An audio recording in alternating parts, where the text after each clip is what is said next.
Hello and welcome to my video blog for Saturday, September 4th.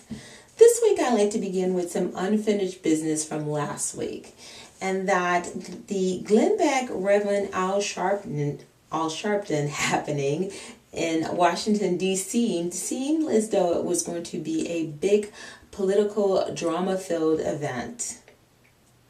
The Sharpton-Beck collaboration, in my eyes, seems as though there was going to be a very tasty political vinaigrette, but that never quite seemed to pan out at all. Both said they were there marching and speaking on the behalf of America, and they were there to promote peace and dreams. And gosh darn it, they were right. What were the Vegas odds of that ever happening?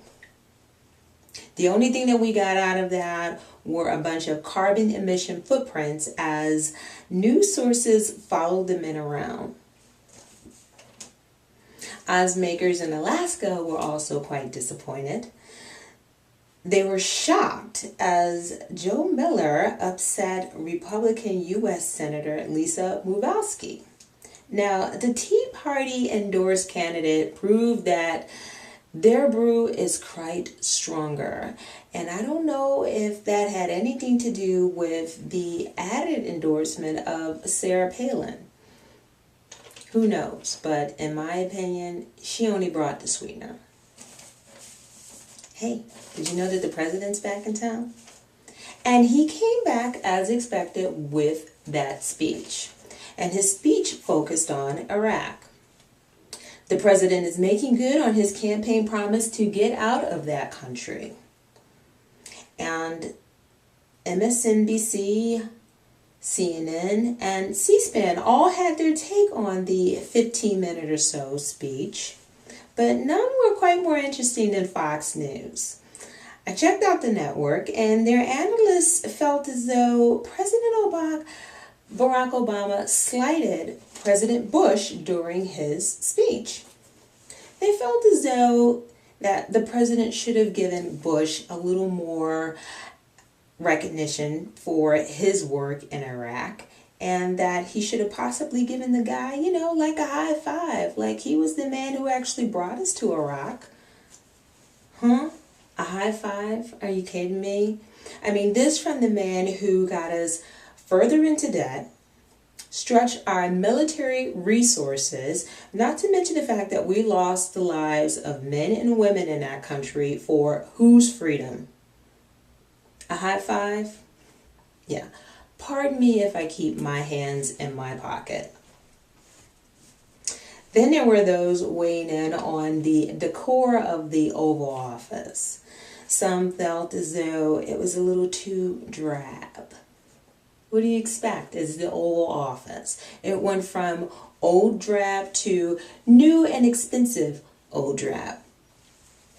That's all you got out of that. I mean, anyone expecting for MTV to show up and for President Barack Obama to do a little episode of Pimp Out My Oval Office is kind of delusional. It wasn't going to happen unless that is what you were expecting to happen. And I have to move on to something else that we didn't expect to happen, and that was the meltdown of Governor Jan Brewer in Arizona. The governor was doing a debate, and during the debate, she lost her train of thought. It happens to the best of us. She was speaking, and during her speech, she warmed up saying, well, she would like to thank Larry, Barry, and Terry. And then from there, she completely lost it. Now, after careful consideration and going back and examining this tape, I think I know exactly what happened. She got taken in by the double R's and the Y. The Larry, Barry, and the Terry, the two R's and the Y. What she really needed was a Bob in there. She just needed a Bob. And with a Bob, she would have been all right. And then from the meltdown in Arizona, we had the big blow up in Texas. I mean, everything is big in Texas. So big that Congressman Eddie Bernice Johnson can't keep track of who her grandkids are. It's just so big. The Dallas Morning News exposed a congresswoman for giving scholarships to her grandchildren, as well as to the relatives of one of her office staff members. Now, what's so shocking about all this? The scholarships are to be rewarded to persons living in her district and to non-relatives. Oops.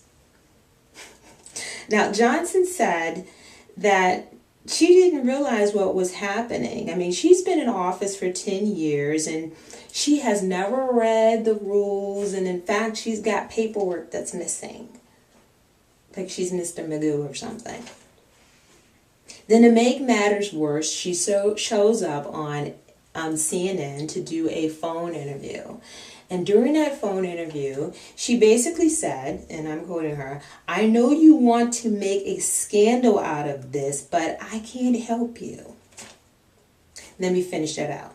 "I know you want to make a scandal out of this and I can't help you because I do bad all by myself. I don't need you helping me and I don't need to help you make me look bad because I do bad looking bad all by myself. I don't need any help because I don't read and I don't know who my grandkids are."